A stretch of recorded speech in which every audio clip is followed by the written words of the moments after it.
Hello friends, മഴതൊരു മുമ്പിലേക്ക് എല്ലാവർക്കും സ്വാഗതം. അങ്ങനെ പൗലോസും ആൻ്റപ്പനും നമ്മുടെ അലീനയോട് സംസാരിക്കുമ്പോൾ അലീന സാവിത്രിക്ക് കുറച്ച് പലവ്യഞ്ജനങ്ങൾ കൊടുത്ത കാര്യങ്ങളൊക്കെ ചോദിക്കുക കേട്ടോ. അപ്പോൾ അവർ പറയുന്നുണ്ട്, അയ്യോ പഞ്ചപാവം ആയതുകൊണ്ടാണ് ഞങ്ങളത് കൊടുത്തതേ എന്ന് പറയുക കേട്ടോ. എന്തായാലും ഇനിയിപ്പോൾ ഇങ്ങനെ താമസമൊന്നും എണീക്കാൻ പറ്റില്ല, കുറച്ചും കൂടെ നേരത്തെ തന്നെ എണീക്കണം എന്നൊക്കെ പറയാം കേട്ടോ. അതൊക്കെ കഴിഞ്ഞ് നമുക്കിനി നേരത്തെ ആഹാരമൊക്കെ ഉണ്ടാക്കി വെക്കണം എന്നെല്ലാം തീരുമാനിക്കുമ്പോൾ അലീന തിരിഞ്ഞു പോകുമ്പോൾ തന്നെ നമ്മുടെ ആൻ്റപ്പനും പൗലോസും കൊണ്ട് പറയാം, ഈശ്വര ശരിയാ, ഇതൊരു നടക്ക് പോകും തോന്നണില്ല. കുഴപ്പമില്ലടാ, എന്തായാലും അടുക്കള നിൻ്റെ ഭാഗത്തല്ലേ, നീയല്ലേ അത് ഏറ്റെടുത്തിരിക്കണം, മിക്കവാറും നിൻ്റെ കൈവിട്ട് പോകാതെ നീ സൂക്ഷിച്ചോ കേട്ടോ എന്ന് ആൻ്റപ്പൻ പൗലോസിനോട് പറയാം. ഇല്ല, ഒരു കാലത്ത് ഞാനത് വിട്ടുകൊടുക്കില്ല എന്ന് പൗലോസും വെറ്റ് വയ്ക്കാൻ കേട്ടോ.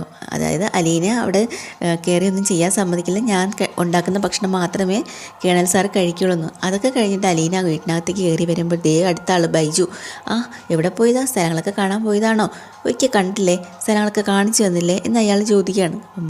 അലീന ചോദിക്കാൻ കേട്ടോ തിരിച്ച്, അതിന് സ്ഥലങ്ങളൊക്കെ ഒരു തവണ മാത്രമേ കാണാൻ പറ്റുള്ളൂന്നുണ്ടോ?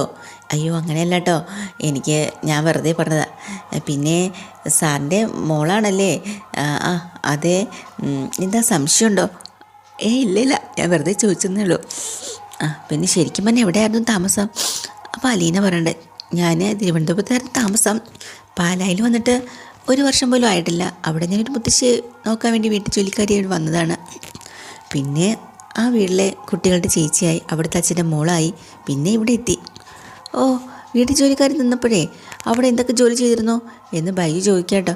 ഞാനെല്ലാം ചെയ്യും, പാത്രം തേച്ച് കഴിവും, വീട്ടിൽ ജോലികൾ ചെയ്യും, മുറ്റം തൂക്കും ഒക്കെ ചെയ്യും.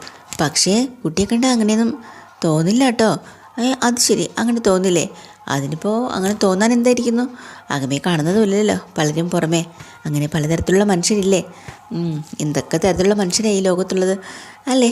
അങ്ങനെ ബൈജുവിനാണെങ്കിൽ ആകെ കിളി പോയി കിട്ടുമോ അലീനയുടെ സംസാരമൊക്കെ കേട്ടിട്ട്. അത് ശരിയാ, അങ്ങനെ അലീന പറയാം. എന്നിട്ട് അലീന ഇവിടെ നിന്ന് പോകുന്നുണ്ട്. പക്ഷേ ബൈജുവും പൗലോസും കൂടെ ഭയങ്കരമായിട്ട് സംസാരിക്കാൻ കേട്ടോ. അപ്പോൾ അലീനയുടെ കാര്യം ഇങ്ങനെ പറയാ. അതെ പൗലോസേട്ടാ, നമ്മൾ വിചാരിച്ച പോലെയൊന്നും അല്ലട്ടാ ആ പെണ്ണിൻ്റെ കാര്യം. എന്താ, കേണൽ സാറിൻ്റെ മകളല്ലേ? പിന്നെ കോപ്പാണ്, കേണൽ സാറിൻ്റെ മകളും ഒന്നും അല്ലാത്. കേണൽ സാറിൻ്റെ മകളെങ്ങനെ ഓർഫണേജിൽ വളർന്നത്? കുറേ അനാഥ പിള്ളേരുടെ കൂടെ. അതെങ്ങനെയാടാ നീ അറിഞ്ഞത്? പറയാം, അതൊക്കെ ഞാൻ അറിഞ്ഞു. ഒരു കാര്യം ചെയ്യ് പൗലോസേട്ടാ, ഒരു സിഗരറ്റ് ചെയ്താ. ആകെ 2 എണ്ണമേ ഉള്ളൂ. എന്നാ ഒരെണ്ണം ചെയ്താ.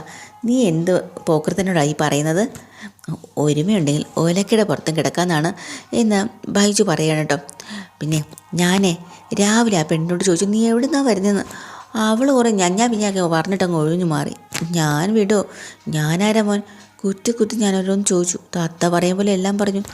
അനാഥയായിരുന്നു, പാലായിലൊരു ജോലിക്കാരിയായിരുന്നു, പിന്നെ അവിടുന്ന് ഇങ്ങോട്ട് വരാണ്ടെന്നു. അപ്പോൾ കേണൽ സാറിൻ്റെ മോളാണെന്ന് പറഞ്ഞു. നാടകമാണ് ഇത്, വെറും തട്ടിപ്പാണെന്നേ. ആണോടാ? അതേന്നേ, ഇത് വേറെ എന്തോ സെറ്റപ്പാണെന്നാണ് എനിക്ക് തോന്നുന്നത് എന്ന് പൗലോസിനോട് നമ്മുടെ ബൈജു ഇങ്ങനെ ഇരുന്ന് പറയാൻ കേട്ടോ. പിന്നെ ഉണ്ടല്ലോ, ഇവിടെ വന്നില്ലേ പാലാക്കാരൻ, അയാളാണ് ഈ അലീനെ കുറേ നാൾ വെച്ചുകൊണ്ടിരുന്നതെന്നാണ് എനിക്ക് തോന്നുന്നത്. ഇപ്പോൾ ഇവിടെ കേണൽ സാറിൻ്റെ അടുത്ത് കൊണ്ടുവിട്ടിരിക്കുന്നു. ഇത് എൻ്റെ അടുത്ത് അയാൾ പറഞ്ഞു. പിന്നെ ജോലികളെല്ലാം ചെയ്യുമെന്നും പാത്രം കഴുകുമെന്നും അടിച്ചു വരുന്നു, പ്രായം ചെന്ന അമ്മമ്മ വരെ നോക്കുമെന്നാണ് പറയുന്നത്. വേലക്കാരി എന്നല്ലേ നമ്മൾ പറയുന്നത്. അതേടാ, പിന്നെ എന്തിനാണ് സ്വന്തം മകളെന്ന് പറയുന്നത്? അതെ, സേഫ്റ്റിയാണ്. അച്ഛനും മകളും എന്ന് പറഞ്ഞാൽ വേറെ ആർക്കൊന്നും പറയാൻ പറ്റില്ലല്ലോ. ഇതാകുമ്പോഴത്തേക്കും തെളിവൊന്നും കൊടുക്കണ്ടല്ലോ ആൾക്കാർക്ക്. പാലാക്കാരൻ ഉപദേശിച്ചു കൊടുത്ത ബുദ്ധിയായിരിക്കും. പാലായിൽ അയാളും അവളും തമ്മിൽ, അച്ഛനും മോളും തമ്മിലുള്ള നാടകം കളിച്ചിട്ടാണ് അവിടെ ജീവിച്ചത്. അത് സക്സസ് ആയി കാണും. അതുപോലെ ആയിരിക്കും അവളിവിടെ. നമ്മളെല്ലാം കിഴങ്ങന്മാരെന്ന അവളുടെ വിചാരം. എന്ത് പറഞ്ഞാലും നമ്മളൊക്കെ വിശ്വസിക്കുന്ന അവളുടെ വിചാരം എന്നിങ്ങനെ ബൈജു ഉള്ള സംശയമെല്ലാം അടിച്ചു കയറ്റി കൊടുക്കണം കേട്ടോ പൗലോസിൻ്റെ മുഖത്ത്. എന്നിട്ട് വീണ്ടും സംശയം. പൗലോസ് ഏട്ടാ, ഒന്ന് ആലോചിച്ച് നോക്ക്. കേണൽ സാറേ 10-24 വർഷം മുമ്പ് ഏതോ ഒരു പെണ്ണിനെ സ്നേഹിച്ചെന്നും അതിലൊരു കുഞ്ഞുണ്ടായെന്നും ഒക്കെ പറയുന്നത്, അത് സത്യമാണെന്ന് നമുക്ക് എങ്ങനെ കണ്ടുപിടിക്കാൻ പറ്റും? ആര് കണ്ടുപിടിക്കും? പൗലോസ് പറയാണ് കേട്ടോ. അത് ശരിയാണ്, അത്രയും പുറകിലോട്ട് നോക്കിയാലേ അതൊരു കള്ളക്കഥയാണെന്ന് എനിക്ക് തോന്നുന്നു. ബൈജു, നമുക്കിത് പൊളിക്കണ്ടേ? ഇങ്ങനെ പോയാൽ പറ്റില്ലല്ലോ. അത് ശരിയാണെന്നാണ് ഞാനും പറയണത്. ഇത് പൊളിച്ച് കയ്യിൽ കൊടുക്കണം. ഇത് ഉറപ്പായിട്ട് അയാളുടെ മകളൊന്നും അല്ല. അത് ശരിയാണ്. അങ്ങനെ നമ്മുടെ ബൈജു പറഞ്ഞിട്ട് ഇത് കേണൽ സാറിൻ്റെ അച്ഛനെയും കുടുംബക്കാരെയും സഹോദരങ്ങളെയും എല്ലാവരും അറിയിച്ചേ പറ്റുള്ളൂ. പക്ഷേ ആരെ അറിയിച്ചാലും അവരിങ്ങോട്ട് വരില്ലല്ലോ. ഈ പട്ടികളെ പേടിച്ച് ആരെങ്കിലും ഇങ്ങോട്ട് കയറി വരൂ? ഇല്ല, ഞാൻ എന്തായാലും പുള്ളിക്കാരനെ വിളിച്ച് പറയാൻ പോവുക. അതായത് കേണൽ സാറിൻ്റെ അച്ഛനെ അപ്പനെ വിളിച്ച് കാര്യം പറയാൻ പോവാന്ന് പറഞ്ഞിട്ട് ഫോൺ എടുത്തിട്ട് അങ്ങോട്ട് വിളിക്കണം കേട്ടോ. അവതക്കുട്ടി ചായനെ വിളിക്കുകയാണ്. അങ്ങനെ അയാൾ വിളിച്ച് കാര്യങ്ങളെല്ലാം അവതക്കുട്ടി ചായനോട് പറയാം. അയാളാണെങ്കിൽ രണ്ടും കൽപ്പിച്ച് ദേഷ്യത്തിൽ നിന്ന് നിൽക്കുക കേട്ടോ. എന്തായാലും ഇപ്പം തന്നെ തിരിച്ച് കേണലിൻ്റെ അടുത്തേക്ക് വരണമെന്ന് തീരുമാനിച്ച്. അത് കഴിഞ്ഞിട്ടാണെങ്കിൽ നമ്മുടെ കടപ്പാട്ട് കാണിക്കാൻ കേട്ടോ. കടപ്പാട്ടാണെങ്കിൽ നമ്മുടെ കൃഷ്ണമോള് ഭവതി കുറച്ച് ഉപദേശം കൊടുക്കുന്നുണ്ട്. അതേ ചേച്ചി, അമ്മയുടെ ആവശ്യമില്ലാതെ ഒന്നും തിരിച്ച് പറയാൻ പോവില്ലേ? അമ്മ ഓരോ പ്രശ്നങ്ങൾക്ക് വേണ്ടി കാത്തിരിക്കുകയാണ്. അതുകൊണ്ട് അധികം വഴക്കിനൊന്നും പോവില്ല. ഞാൻ അങ്ങോട്ടൊന്നും പോവില്ല. ഇങ്ങോട്ട് എന്തെങ്കിലും വന്നാൽ ഞാൻ വിട്ടുകൊടുക്കാനും തയ്യാറല്ല. അത് ശരി. അപ്പോൾ സീനിയർ വൈജയന്തിയുടെ അടുത്ത് ജൂനിയർ വൈജയന്തി അടികൂടാൻ തന്നെ തീരുമാനിച്ചു അല്ലേ? ദേ കൃഷ്ണേ, മിണ്ടാതിരുന്നോ എന്നും പറഞ്ഞ് അവർ സംസാരിച്ചുകൊണ്ടിരിക്കുന്ന അടുത്ത് അച്ഛനെ കണ്ടില്ലല്ലോ. അച്ഛൻ ഇന്ന് വരുമെന്നല്ലേ പറഞ്ഞത്? ഇതുവരെ കണ്ടില്ലല്ലോ അച്ഛനെ. അങ്ങനെ അവർ ടെൻഷൻ അടിച്ചിരിക്കുകയാണ് കേട്ടോ. വന്നു കഴിഞ്ഞാൽ അവിടെ പ്രശ്നങ്ങളാവുമോ എന്നുള്ള പേടിയുണ്ട്. അപ്പോഴാണ് അച്ഛൻ ദേ വരുന്നത്. ബാലചന്ദ്രൻ കാറിൻ്റെ ഹോൺ അടിച്ച് കയറി വരുമ്പോഴത്തേക്ക് കൃഷ്ണമോൾക്കും ബബിതയ്ക്കും ഭയങ്കരമായിട്ട് സന്തോഷമാവുന്നുണ്ട് കേട്ടോ. അങ്ങനെ അവർ അച്ഛൻ കയറി വരാൻ വേണ്ടിയിട്ട് കാത്തു നിൽക്കുകയാണ്. വന്ന് കയറിയ ഉടനെ തന്നെ ഇവർ രണ്ടുപേരും ഒരുപാട് ക്വസ്റ്റ്യൻസ് ഒക്കെ ചോദിക്കുക കേട്ടോ. അച്ഛാ, അലീന ചേച്ചി ഫോൺ വിളിച്ചായിരുന്നോ? അലീന ചേച്ചിക്ക് അവിടെ എങ്ങനെയുണ്ട്? സുഖമാണോ? അവിടെ എത്ര ജോലിക്കാരുണ്ട്? പണിയുണ്ടോ? ആരൊക്കെയുണ്ട്? എന്നൊക്കെ ഇങ്ങനെ ചോദിക്കുകയാണ്. അവസാനം ബാലചന്ദ്രൻ പറയാനുണ്ട്, എനിക്കും കൂടെ പറയാനുള്ള സമയം തരാമോ? ഇനി എന്തെങ്കിലും ചോദ്യം ഉണ്ടെങ്കിൽ അതും കൂടെ ആഡ് ചെയ്തോ, എന്നിട്ട് അവസാനം ഞാൻ പറയാം. ഇല്ല, അച്ഛൻ പറഞ്ഞു. ആ ശരി, പറഞ്ഞോളയാ എന്ന് പറഞ്ഞ് ബാലചന്ദ്രൻ ആ സിറ്റ് ഔട്ടിലേക്ക് ഇരിക്കുകയാണ് കേട്ടോ. അപ്പോഴാണ് മക്കൾ രണ്ടുപേരും കൂടെ വന്ന് നിൽക്കുകയാണ് കാര്യങ്ങളൊക്കെ അറിയാൻ വേണ്ടിയിട്ട്. അലീനെ ഞാൻ വിളിച്ചില്ല, തിരിച്ച് വിളിക്കാൻ വേണ്ടിയിട്ട് എനിക്ക് പറ്റിയൊന്നുമില്ല. നിങ്ങളെന്തായാലും വിളിച്ച വിശേഷങ്ങളൊക്കെ പറഞ്ഞിട്ടുണ്ടാവില്ലേ മക്കളെ? എന്നാലും പിന്നെ അവൾക്ക് സങ്കടമായിരുന്നോ എന്ന് ചോദിച്ചാൽ ഞാൻ എന്നതാടി മക്കളെ നിങ്ങളോടൊക്കെ പറയേണ്ടത്? ഇവിടുന്ന് തന്നെ പോകാൻ അവൾക്ക് പോകാനൊക്കെ ഒട്ടും മനസ്സിലായിരുന്നു. പരിചയമില്ലാത്തൊരു സ്ഥലത്ത് ഞാൻ ഒറ്റയ്ക്ക് വിട്ടിട്ട് പോകുന്നതല്ലേ, അവൾക്ക് വിഷമമുണ്ടായിരിക്കും, എനിക്കും വിഷമമുണ്ട്. സാരമില്ല. പിന്നെ പോയ സ്ഥലം സേഫാണോ നിങ്ങൾ ചോദിച്ചു. പിന്നെ അത് കഴിഞ്ഞാൽ പിന്നെ നമ്മൾ മാത്രമേ ഉള്ളൂ സേഫായിട്ട്. അത്രയേ ഉള്ളൂ ഞാൻ വിശ്വസിക്കുന്നത്. അത് സേഫായിട്ടുള്ള സ്ഥലം തന്നെയാണ്. പോയി കഴിഞ്ഞതല്ലേ ഉള്ളൂ, കുറച്ച് ദിവസം കഴിയുമ്പോൾ ഒക്കെ ശരിയായിക്കണം. അവിടെ പോയി ഇണങ്ങിക്കഴിഞ്ഞാലോ പിന്നെ നമ്മളെയൊക്കെ മറന്നുപോയിന്ന് വരാം. ഒന്നും മിണ്ടാതിരിച്ചാ അങ്ങനെയൊന്നും മറക്കത്തില്ല എന്ന് ബബിത പറയാണ് കേട്ടോ. അതൊക്കെ പോട്ടെ, നിങ്ങളുടെ അമ്മ വന്നിട്ടുണ്ട്, എങ്ങനെയുണ്ട് സ്വഭാവമൊക്കെ? അമ്മയ്ക്ക് വലിയ മാറ്റമൊന്നുമില്ല. അച്ഛൻ വല്ലതും കാപ്പി കുടിച്ചിട്ടാണോ വന്നത്? ഞാനെന്തെങ്കിലും കഴിച്ചിട്ടാണ് വന്നത്. പിന്നെ ഇവിടെ വന്ന അമ്മയുണ്ടല്ലോ, അതിനിപ്പോൾ എന്താ, അമ്മ എന്തെങ്കിലും പറയൂ. പിന്നെ ചിലപ്പോൾ മൂക്കിൽ പിടിച്ചാലോ എന്ന് അച്ഛൻ ഇങ്ങനെ തമാശയ്ക്ക് പറയാൻ കേട്ടോ. ഞാൻ എന്തായാലും ഫ്രഷായിട്ട് വരാം മക്കളെ. ശരി, എന്തൊക്കെയായാലും ഞാനൊരു കോഫി എടുക്കാം അച്ഛാ. പോട്ടെ. ഇനിയിപ്പോൾ അച്ഛാ, അമ്മ അകത്തിരിപ്പോട്ടെ. അതിനിപ്പോൾ എന്താ, ഞാനെന്തിനാ അവളെ പിടിക്കുന്നത് എന്നും പറഞ്ഞിട്ടാണ് ഇവരകത്തേക്ക് നേരെ കയറി ചെല്ലുന്നത് കേട്ടോ. അപ്പോൾ വൈജയന്തി ആണെങ്കിൽ ബാലേന്ദ്രൻ വന്നുകൊണ്ട് ചോദിക്കുന്നുണ്ട്, ബാലേന്ദ്രൻ ഇന്നലെ എവിടെയായിരുന്നു? ഇന്നലെ അവളെയും കൊണ്ട് ഇവിടുന്ന് പോയതാണല്ലോ. കുളത്തുപുഴ എന്ന സ്ഥലം അന്റാർട്ടിക്കലൊന്നും അല്ലെന്നറിയാം. അന്റാർട്ടിക്കും കൊല്ലപ്പള്ളിക്കും ഇടയ്ക്കാണ് ഈ സ്ഥലം, അറിയോ എന്ന് ബാലേന്ദ്രൻ പറയാം. അവളെ എപ്പോഴാണ് പുതിയ മുതലാളിയുടെ വീട്ടിൽ കൊണ്ട് വിട്ടത്? ഇന്നാണോ അതോ ഇന്നലെയാണോ? അത് അറിഞ്ഞിട്ട് നിനക്ക് എന്താടി കാര്യം? നീ ആരാ ഇതൊക്കെ ചോദിക്കാനായിട്ട്? കുറേ ദിവസം മുമ്പ് ഈ വീട്ടിൽ നിന്ന് ഇറങ്ങിപ്പോയതല്ലേ? എന്നിട്ട് ഞാൻ ചോദിച്ചു നിന്നോട് എവിടെയായിരുന്നു? ചോദിക്കണം. എല്ലാ ആണുങ്ങളും അങ്ങനെ തന്നെയാണ്. ഭാര്യമാരെ കണ്ടില്ലെങ്കിൽ ചോദിക്കും. നീ എവിടെ പോയിരിക്കണമെന്ന് നീ ചോദിക്കാൻ വേണ്ടി നിൻ്റെ പുറകെ വരണം അല്ലേ? നീ ഒരു ദിവസം എന്തെങ്കിലുമൊക്കെ എവിടെ ഇറങ്ങിപ്പോയിട്ട് ഞാൻ ഇറങ്ങി വരണം ചോദിക്കണമല്ലേ നിൻ്റെ അടുത്ത്, നീ എവിടെയായിരുന്നു എന്ന്? ഞാൻ എവിടെയാണ് പോകുന്നതെന്ന് ബാലചന്ദ്രൻ അറിയത്തില്ലേ? എനിക്കറിയത്തില്ല.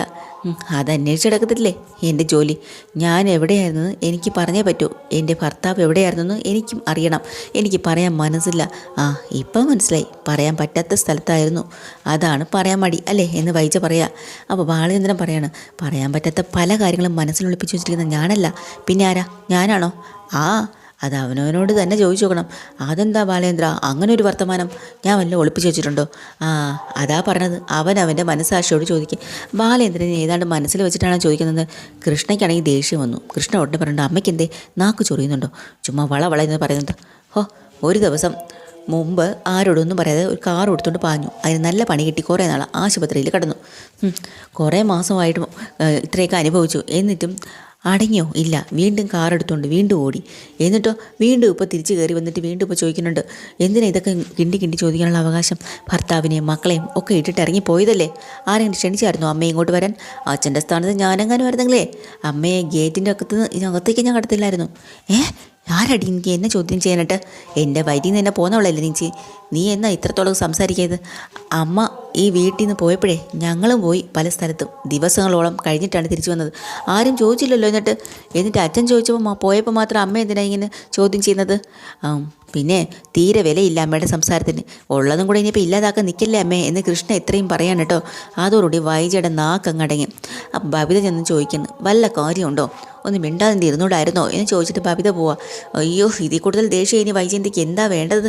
വൈജയന്തിക്ക് കൊല്ലാനുള്ള ദേഷ്യത്തോടു കൂടി ഇങ്ങനെ ആഞ്ഞ് നിൽക്കുക കേട്ടോ. അങ്ങനെ നമ്മുടെ അലീന കുട്ടിയാണെങ്കിൽ രേവതീനെ ഫോണിൽ വിളിക്കുമ്പോഴത്തെ രേവതി ഭയങ്കര പരിഭവമാട്ടോ, പറയാതെ പോയതുകൊണ്ടേ. എടി, ഞാൻ ആ വീട്ടിൽ നിന്ന് വേറൊരു വീട്ടിൽ വന്നു, അത്രയല്ലേ ഉള്ളൂ, വലിയ മാറ്റങ്ങളൊന്നും സംഭവിച്ചില്ലല്ലോ. ഓ, അങ്ങനെയാണെങ്കിൽ ഞാൻ ഈ വീട്ടിൽ നിന്ന് വേറെ എവിടെയെങ്കിലും പോട്ടെ, പറയാതെ എടി ശരിയാക്കി കളയും എന്നിങ്ങനെ അലീന പറഞ്ഞിട്ട് ചോദിക്കുന്നുണ്ട്. എടി, രോഹിത് നിന്നെ ഇന്നലെ വിളിച്ചില്ലായിരുന്നോ? ഓ, അവൻ വിളിച്ചു. പിന്നെ അതെപ്പോഴാണ് വിളിച്ചത്? ഉച്ച കഴിഞ്ഞിട്ടാണ് എന്നെ വിളിച്ചത്. എടി, അവനും വലിയ വിഷമായിരുന്നു. പിന്നെ അവനോട് ഞാൻ പ്രത്യേകം പറഞ്ഞു നിന്നെ വിളിച്ച് പറയണമെന്ന്. പ്രത്യേകിച്ച് എന്നോട് ഒരു വിവരവും പറഞ്ഞില്ല. അലീന ചേച്ചി പോയി അവിടെ എല്ലായിടത്തും ഭയങ്കര സങ്കടമായി. അത്രയേ ഉള്ളൂ. എടി, അവന് വേറൊന്നും അറിയത്തില്ല, അത്രയേ ഉള്ളൂ. ഞാൻ നിന്നെ വിളിച്ചാലും ഞാൻ അത്രയേ പറയത്തുള്ളൂ. ഞാൻ പാലയിൽ നിന്ന് കുളത്തുപുഴ എന്ന് പറയുന്ന സ്ഥലത്തേക്ക് പോവുകയാണ്, അത്രമാത്രം. അതിൽ കൂടുതൽ എനിക്കൊന്നും അറിയത്തില്ലായിരുന്നു. പിന്നെ ഞാൻ പറയുന്നത് പോലെ തന്നെയല്ലേ അവനും പറയുന്നത്. ഓ, പിന്നെ അലീന ചേച്ചിയുടെ റെപ്രസെൻറ്റേറ്റീവ് ആയിരിക്കുമല്ലേ അവൾ? എടി, എൻ്റെ കുഞ്ഞനിയനല്ലേ അവൻ, അതുകൊണ്ട് ഞങ്ങളൊന്നും തന്നെയല്ലേ, അതുകൊണ്ടല്ലേ നിന്നോട് പറയാനുള്ള ഉത്തരവാദിത്തം ഞാൻ ഏൽപ്പിച്ചത്. ചേച്ചി അങ്ങോട്ട് പോകുമ്പോഴേ ഇതുവഴി വരാനായിട്ട് ചേച്ചി പ്ലാൻ ചെയ്തിരുന്നോ? അവരതും നിന്നോട് പറഞ്ഞിട്ടുണ്ടായിരുന്നോ?